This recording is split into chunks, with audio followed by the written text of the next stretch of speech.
बिहार के मुख्यमंत्री सम्राट चौधरी दिल्ली से पटना पहुंच गए हैं। आपको मालूम हो कि सम्राट चौधरी जो बिहार के मुख्यमंत्री हैं, वो दिल्ली दौरे पर थे।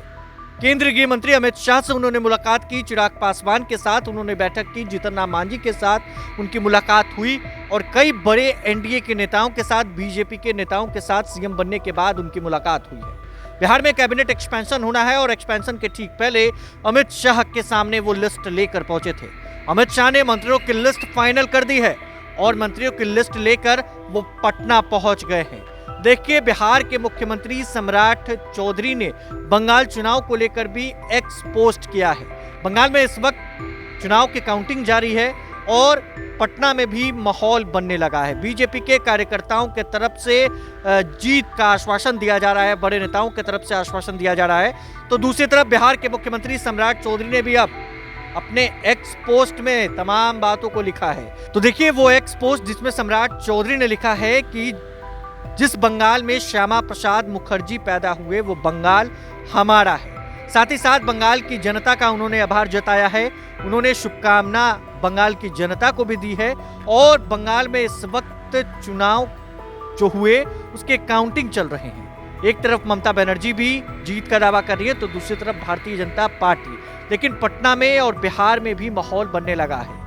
बंगाल में अगर भारतीय जनता पार्टी जीतेगी तो बिहार में भी जोरदार तैयारी की जाएगी, जश्न मनाया जाएगा। अब इस बीच बिहार के मुख्यमंत्री दिल्ली से पटना पहुंच गए हैं। पटना के गांधी मैदान में भी तैयारियां चल रही हैं, जर्मन पंडाल बनाए जा रहे हैं और तमाम बड़े नेता पटना आ सकते हैं, शपथ ग्रहण समारोह में शामिल हो सकते हैं। एक तरफ बंगाल में चुनाव अगर भारतीय जनता पार्टी जीतती है तो उसका असर बिहार में भी पड़ेगा।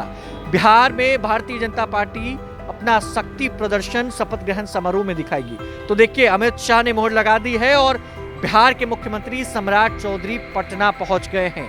अब पटना में महामंथन होगा, नीतीश कुमार से मिलेंगे सम्राट चौधरी और लिस्ट फाइनल किया जाएगा। हालांकि अमित शाह ने बीजेपी के नेताओं के नाम वाली लिस्ट पर मोहर लगा दिया है। जेडीयू की तरफ से कौन कौन मंत्री बनेंगे, इस पर नीतीश कुमार जो जेडीयू के राष्ट्रीय अध्यक्ष हैं और सांसद हैं, उनका मोहर लगाया जाना है और लगभग जेडीयू की तरफ से लिस्ट फाइनल कर लिया गया है। तमाम जो पुराने नेता हैं वो ज्यादा संख्या में रिपीट करने वाले हैं इस सम्राट कैबिनेट में। और जो बीजेपी से अगर बात करें तो बीजेपी सूत्रों का मानना है कि जो नॉन परफॉर्मिंग मंत्री नीतीश कैबिनेट में शामिल थे वो इस बार नहीं शामिल हो सकते हैं, उनकी छुट्टी हो सकती है। कई नए नेता, कई युवा चेहरे इस सम्राट कैबिनेट में शामिल हो सकते हैं। बने रहे प्रभात खबर डिजिटल के साथ। शुक्रिया। प्रभातखबर.com, विश्वास वही, रफ्तार नहीं।